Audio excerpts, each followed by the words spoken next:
नमो नारायण।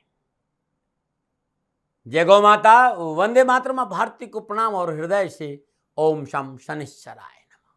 प्रिय दर्शकों, मित्रों, साथियों, जीवन में जब सदगुरु मिलता है और सदगुरु से ज्ञान मिलता है और ज्ञान के अनुभव से आपसे वो करवाता है जो आपको करना चाहिए। ज्ञान का अनुभव आपसे वो करवाता है जो आपको करना चाहिए। हमारे लिए क्या सही होगा और हमारे लिए क्या गलत होगा, इन सभी प्रश्नों का सटीक उत्तर ज्ञान के अनुभव से मिलता है। केवल शक्ति का होना पर्याप्त नहीं है, अपितु शक्ति का व्यय उचित दिशा में हो, इसका ज्ञान होना आवश्यक है। और जब ज्ञान का अनुभव जीव को होता है तो ज्ञान का अनुभव हमारी शक्ति का अपव्यय रोककर श्रेष्ठ मार्ग पर लगाने की प्रेरणा देता है। यह है ज्ञान, और यह गुरु महाराज जी की कृपा से मिलता है। ओम नमो नारायण। 2 कार्मिक ग्रहों का 18 महीनों के लिए राशि परिवर्तन हो रहा है। इस समय राहु देव मेष राशि में है, केतु देव तुला राशि में है। 30 अक्टूबर 2023 राहु देव मीन राशि में प्रवेश करेंगे और केतु देव कन्या राशि में प्रवेश करेंगे। ये दोनों ही ग्रह हमेशा वक्री अवस्था में संचरण करते हैं, आध्यात्मिक ग्रह है, और इन ग्रहों के विशेष अध्ययन की नितांत आवश्यकता है, क्योंकि हमारे कार्मिक फलों से इन दोनों ग्रहों का गहरा संबंध है। ये दोनों ग्रह जीवन के सूक्ष्म बिंदुओं के ज्यादा निकट है। राहु देव और केतु देव का सीधा संबंध हमारी चेतना से है, और इन दोनों ग्रह देवताओं का अचूक प्रभाव भी है। 30 अक्टूबर 2023 राहु देव का राशि परिवर्तन मैदिनी ज्योतिष के हिसाब से और ग्रह नक्षत्रों की गणनाओं के हिसाब से 12 राशियों पर क्या प्रभाव पड़ेगा, इस वीडियो को लेकर आपके सामने हूं। मित्रों, साथियों, राहुदेव और केतुदेव को छाया ग्रह कहा जाता है, क्योंकि आकाश में ये दो बिंदुओं के रूप में दृष्टिगोचर होते हैं। 2 बिंदु है जहां सूर्य और चंद्र पत्र एक दूसरे से मिलते हैं, उस बिंदु विशेष को राहु केतु का नाम दिया गया है।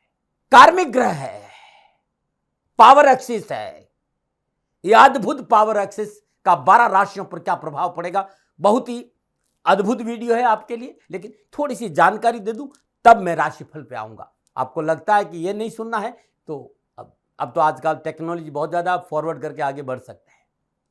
इन 2 छाया ग्रहों का जातक के आंतरिक स्वभाव का पता चलता है, और जब इसकी जानकारी मिल जाती है तो जातक अपने जीवन को गतिमान कर सकता है। इन ग्रहों की स्पष्ट व्याख्या से व्यक्ति अपने जीवन में आने वाली कठिनाइयों का पूर्व अनुमान लगाकर उनसे अपनी सुरक्षा कर सकता है। इन छाया ग्रहों बारे में एक बात सत्य है कि इन ग्रह देवताओं के द्वारा जीवन में जो घटनाएं घटित होती है वे जातक को आध्यात्म की ओर अग्रसर करती है। केतु एक ध्वजा है, और ध्वजा का अर्थ पताका या झंडा नहीं है। केतु को ध्वजा कहने का अर्थ है कि केतु परमात्मा की शक्ति का मूर्त रूप है, जिस प्रभाव और चेतना से मनुष्य इस सृष्टि में व्याप्त उस सर्वशक्तिमान सर्वव्यापी शक्ति का अनुभव कर सकता है, जो संपूर्ण ग्रह योगायोग है। इन संपूर्ण ग्रह योगायोग से समय सावधानी का संकेत दे रहा है। राजनीतिक उठापटक, सत्ता और विपक्ष में टकराव मैदिनी ज्योति कहती है, ऐसा संकेत है। संवेदनशील विषयों पर असंवेदनशील टिप्पणी, बयानबाजी, ये बखेड़ा विश्व में खड़ा करेगी। संपूर्ण चराचर जगत में अग्निकांड की घटनाएं नजर आ रही है, विस्फोट की घटनाएं नजर आ रही है, आतंकवादी घटनाओं में बढ़ोतरी होगी, प्राकृतिक प्रकोप की घटनाएं बढ़ेगी, आपसी देशों में टकराव की भावना ज्यादा रहेगी, युद्ध की स्थिति चारों ओर मंडराती हो, और युद्ध हो भी सकते हैं आपस में। भूकंप, भूस्खलन, बाढ़ जैसी घटनाओं में बढ़ोतरी होगी। पूरा विश्व झंझाव की तरह हिलता हुआ नजर आएगा। साथियों, ऐसे नक्षत्र गणनाएं संकेत दे रही है राहु केतु के राशि परिवर्तन के समय। इस समय धर्म पर किए गए अनर्गल बयानबाजी सांप्रदायिक सौहार्द की कमी का संकेत भी नजर आ रहा है। मैदिनी ज्योतिष मुख्य रूप से संकेत दे रही है साथियों, चाहे वो पक्ष हो चाहे विपक्ष, राष्ट्र के प्रमुख व्यक्तियों को वाणी पर संयम, शालीनता का परिचय देना राष्ट्र हित के लिए अति आवश्यक होगा। हां, गणनाएं इस बात का भी संकेत दे रही है कि हमें अपनी सीमाओं पर सतर्कता बरतनी चाहिए।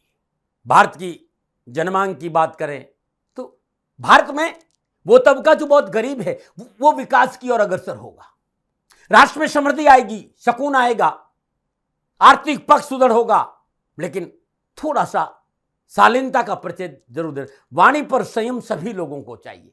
संवेदनशील विषयों पर असंवेदनशील टिप्पणी से सबको बचना चाहिए, क्योंकि राहु और केतु कार्मिक ग्रह है और 30 अक्टूबर को राशि परिवर्तन करने से ये 27 दिन पहले से प्रभाव देना प्रारंभ कर देते हैं और विश्व की घटनाएं आप सभी लोगों के सामने है। ये 18 महीने मैदिनी ज्योतिष के हिसाब से संवेदनशील है। मित्रों साथियों, होरा शास्त्र के अनुसार 12 राशियों पर राहुदेव और केतुदेव की राशि परिवर्तन का क्या प्रभाव रहेगा इन 18 महीनों के लिए, निसंकोच मैं आपसे चर्चा करूंगा। लेकिन यह चर्चा जनरल होगी, लगन के आधार पर, चंद्र राशि के आधार पर, और मेरा संपूर्ण अनुभव मैं इसमें डालने की कोशिश करूंगा। मेरा आपसे निवेदन है कि यह एक जनरल प्रोडक्शन है। आप चाहते हैं कि मैं आपकी जन्म कुंडली का अवलोकन करूं तो नीचे नंबर आ रहे हैं, इन नंबरों पर संपर्क करके आप मेरे से बात कर सकते हैं। हाँ, मेरे से बात करने के लिए गाय को चारा तो देना होगा भाई। मैं गायों की सेवा में लगा, मैं व्यापारी नहीं हूं, लेकिन मेरी गायें भूखी नहीं रहे, मैं जरूर, वो लोग आपसे कहेंगे कि आप दाती महाराज से वीडियो कॉल पे बात करना चाहे तो गाय को चारा दीजिए, और आपको गाय की सेवा करना चाहिए। किसी न किसी रूप में गाय की सेवा करिए। गाय हमारे जीवन का मुख्य आधार है। तो मैं जरूर आपकी जन्म कुंडली के हिसाब से राहु केतु का प्रभाव आपके जीवन में कैसा रहेगा, निसंकोच मैं आपसे बात करूंगा। नंबर नीचे आ रहे हैं, इन नंबरों पर संपर्क करके आप मेरे से बात कर सकते हैं। मित्रों और साथियों, कार्मिक ग्रहों का राशि परिवर्तन 12 राशियों पर क्या संकेत दे रहा है? यह राशि परिवर्तन, क्योंकि राहु यानी अमृत का पान किया और केतु अमृत नहीं पहुंचा। राहु यानी डिजायर, एम्पलीफायर, अनप्रेडिक्टेबल, अनकंडीशनल, अनकन्वेंशन, अकस्मात, हर चीजें अकस्मात घटनाएं पैदा करता है राहु। और राहु इच्छाओं का कारक है और केतु विरक्ति का कारक है, मोक्ष का कारक है।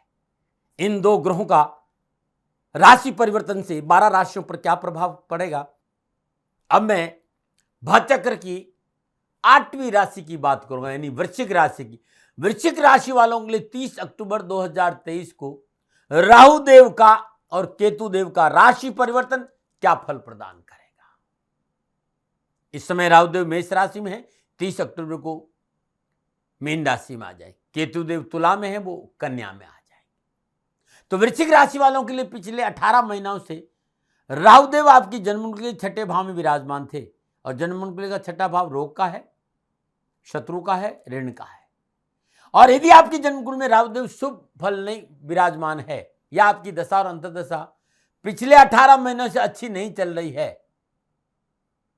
तो इस समय अंतराल में अपनी सेहत को लेकर आप बहुत परेशान रहे हो।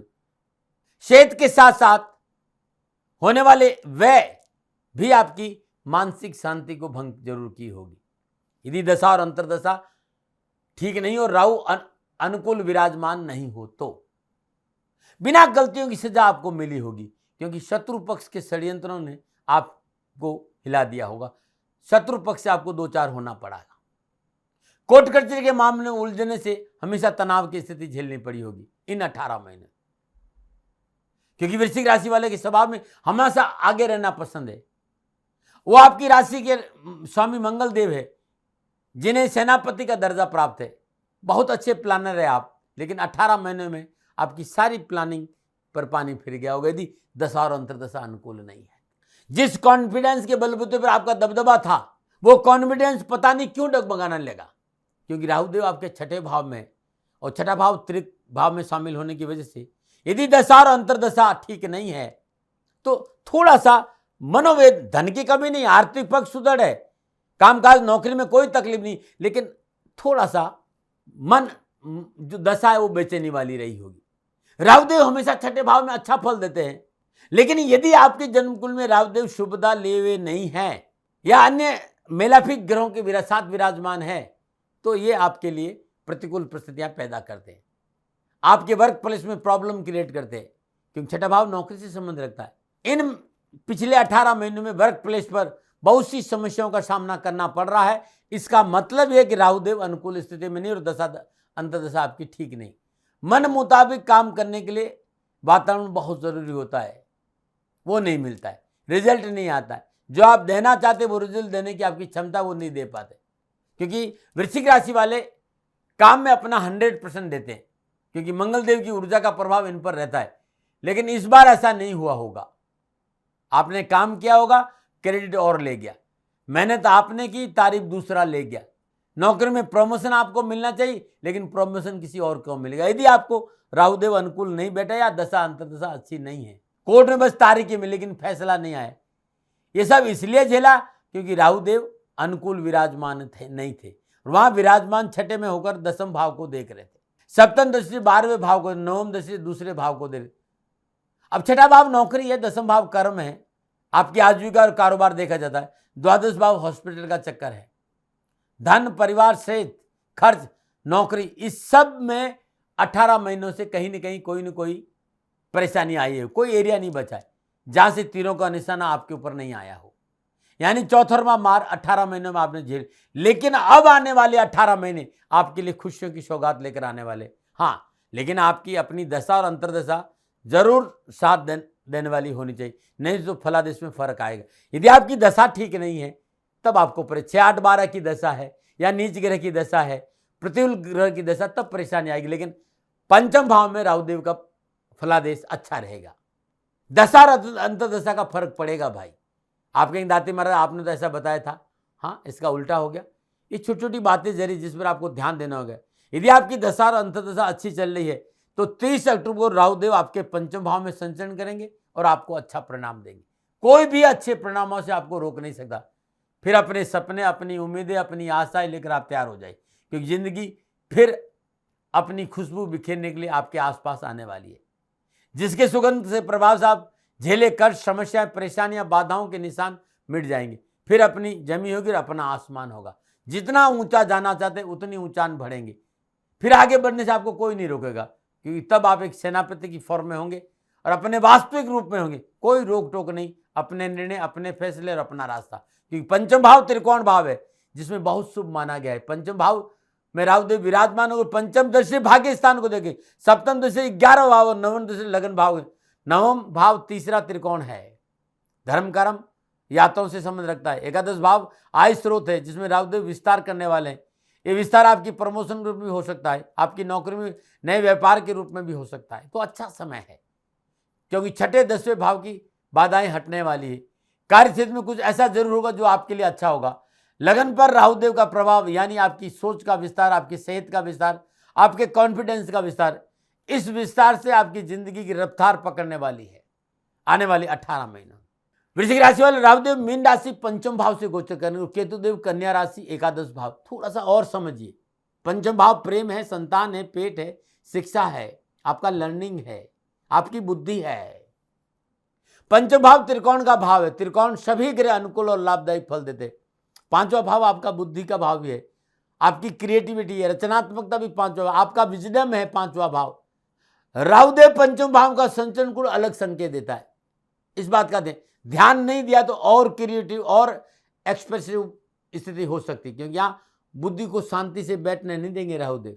हर क्षण कुछ न कुछ आपकी बुद्धि कुछ करने के लिए बेताब रहेगी, कुछ नया जानना, कुछ नया सीखने के लिए प्रयत्न करेंगे। अधिक से अधिक जानकारी लेने का समय आ गया है 18 महीना। अधिक से अधिक जानकारी और सीखने की ललक पैदा होगी। नई नई चीजों को मन करेगा, चाहे चीज वो अनकन्वेंशनल हो क्यों नहीं हो, बस करना है। आप इंजीनियर करते करते मेडिकल में चले जाएंगे। नई चीजों को सीखना, नई चीजों को जानना बुरी बात नहीं, लेकिन समझदारी और सलाह बहुत जरूरी। हाँ, एक सलाह जरूर देगा, यहाँ क्रिएटिविटी जो बढ़ने का वजह से कैरियर में के उत्तम अवसर मिलेंगे। आप पत्रकारिता में है, मीडिया में है, फिल्म इंडस्ट्री में है, एक्टर है, एंकरिंग है, एडिटिंग में है, प्रोड्यूसर है, आपकी क्रिएटिविटी में वृद्धि होगी। और वे लोग जो अपने देश से बाहर जाकर काम करें उनके लिए तो बड़ा उत्तम समय है। लेकिन ये जनरल प्रोडक्शन है। आप चाहते हैं कि आपका राहु आपकी जन्मकुंडली आपको क्या दे रहा है, तो नीचे नंबर आ रहे हैं, इन पर संपर्क कर दीजिएगा। लेकिन ये उत्तम अवसर देगा। अब आपको नए घर मिल सकता है, आवास परिवर्तन हो सकता है, संतान सुख मिलेगा, यानी घर में नए मेहमान का आगमन की संकेत मिलता है। वृश्चिक राशि वालों केतुदेव लाभ भाव में संचरण करेंगे। इच्छा पूर्ति का भाव है, आय का भाव है, सोशल सर्कल का भाव है, आपके निजी सर्कल बहुत मजबूत होगा। समाज में आपकी साख बढ़ेगी, बड़े लोगों से संबंध बनेंगे, मनोभिलाषाओं की पूर्ति होगी, मनोबल बहुत मजबूत होगा, राजनीति और प्रशासनिक क्षमता में वृद्धि होगी। इस समय आप अपने पुराने शौक को पूरा करने में सक्षम रहेंगे। एक से अधिक रोजगार के साधन उपलब्ध होंगे। आर्थिक साधनों में वृद्धि होगी। आर्थिक पक्ष बहुत मजबूत होगा। हाँ, निजी संबंधों में पारदर्शिता और पवित्रता रखनी होगी। लेकिन जहां तक पैसे टके की बात है, आपकी बले बले। यह था राहु देव और देव का पंचम भाव और केतु देव का 11वें भाव में अलग अलग लगन के आधार पर प्रभाव। लेकिन राहु देव और केतु देव को अलग अलग नहीं किया जा सकता। धड़ बिना सर किसी काम का नहीं है और सिर बिना धड़ किसी काम का नहीं है। इसलिए आने वाले 18 महीनों में जो संपूर्ण ग्रह योगायोग है, युति संबंध, दृष्टि संबंध राहुदेव और केतु देव की, उसके हिसाब से वृश्चिक राशि वालों पर यह आने वाले 18 महीने क्या प्रभाव रहेगा, विस्तार से जानते हैं। वृश्चिक राशि वालों के लिए यह राशि परिवर्तन बहुत शुभ और लाभदायक रहेगा। कारोबार में मनोनुकूल परिस्थितियां बनेगी। कारोबार में किए गए प्रयास मनोनुकूल फल प्रदान करेंगे। धन लाभ की प्राप्ति होगी। आर्थिक स्थिति सुदृढ़ होगी।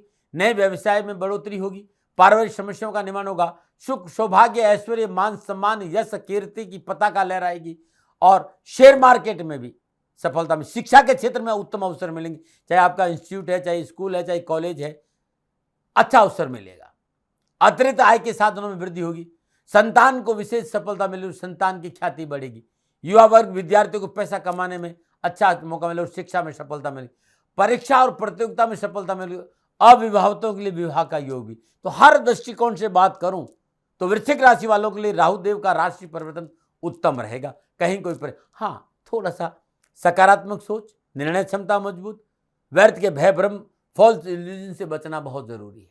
हल्दी की गांठ से कोई पंसारी नहीं बनता है। भूमि पे रहना बहुत जरूरी। विशेष रूप से जीवन साथी के साथ विश्वासघात नहीं करे। संतान पक्ष को सफलता मिलेगी, लेकिन आपकी नजर संतान पे रहना चाहिए और बुजुर्गों की सलाह नजरअंदाज नहीं करेंगे तो पौबारा 25 है। अब क्या उपाय करें आने वाले 18 महीनों में? तो सर्वप्रथम हर रोज प्रातःकाल नित्य कर्म स्नान और ब्रह्म मुहूर्त में हनुमान जी का पूजन जरूर करें। श्रद्धापूर्वक पंचोपचार पूजन, धूप, दीप, नैवेद्य, पुष्प और अक्षत अर्पित करें। शुद्ध देसी घी का दीपक जलाए और संकट मोचन हनुमान अष्टक का एक पाठ करने के उपरांत 8 चुटकी सिंदूर हनुमान जी के चरणों में अर्पित कर दें। हर मंगलवार को हनुमान जी को चोला चढ़ाए और हनुमान जी का अभिषेक करें। चमेली के तेल में सिंदूर घोलकर अभिषेक जरूर करें और अपने गले में चांदी का एक चौरस टुकड़ा लाल धागे में बांधकर लटका दीजिए। 8 मुखी रुद्राक्ष 2 दाने, 9 मुखी रुद्राक्ष 2 दाने, 3 मुखी रुद्राक्ष 2 दाने और 12 मुखी रुद्राक्ष 1 दाना धारण करने से कैरियर, कारोबार, नौकरी, व्यवसाय में उत्तम अवसर मिलेंगे। दर्शकों, मित्रों, साथियों, ये था वृश्चिक राशि वालों के लिए आने वाले 18 महीनों में राहुदेव का मीन राशि में संचरण का प्रभाव। ये संपूर्ण गणनाएं नक्षत्र गणनाओं के आधार पर मेरा निजी आकलन था। न भय, न भ्रम, न भ्रांति, न विवाद, न तर्क। सेकंड ओपिनियन का अधिकार आपका था, आपका है और आप ही का रहेगा। मानो न मानो, ये आपकी मर्जी। हाँ, आकलन मेरा था। मेरे से कोई भूल हो गई तो दोनों हाथ जोड़कर क्षमा मांगता हूँ। आप सुखी रहें, आप स्वस्थ रहे, समृद्धिशील रहे। शनिदेव के श्री चरणों में मेरी प्रार्थना। ओम नमो नारायण। राजस्थान का हर व्यक्ति जानता है कि दाती महाराज गायों से बहुत प्यार करते हैं, बेटियों से बहुत प्यार करते हैं।